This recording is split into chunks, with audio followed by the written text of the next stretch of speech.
aniga sanad aan maqnaayba ma jiro laakiin sanadkan safar shaqo oo kale ayaan sii gelayaa 19 ka hor haddii Allah awoodo la ogolaado saas daraadeed hambalyo hordhaca oo madaxweynaha ah oo u gaara oo koonfur galbeed u gaara gaar ahaan Cabdicasiis Xasan Maxamed. inna lillahi wa inna ilayhi raaji'uun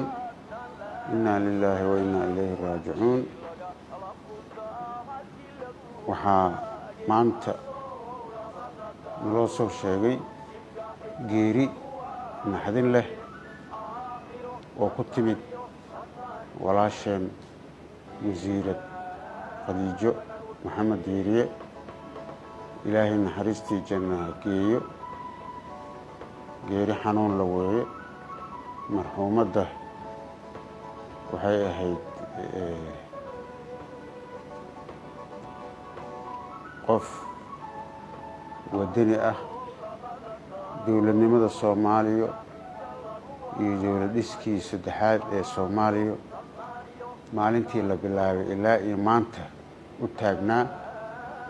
kana shaqaynayay horumarka iyo dowladnimada Soomaaliya iyo sidoo dalka cagihiisa ugu istaagi lahaa qof saaxiibtinimo iyo walaaltinimo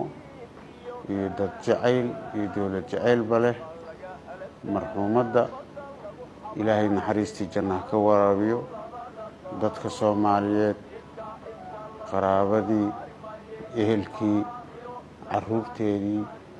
intaba samir iyo iimaan Allah ka siiyo meel walba oo ay joogtaan meel qabrigana ilaahay ha u waasiciyo kitaabkeedana ilaahay midigta ka siiyo ayadana naxariistii janna Allah geeyo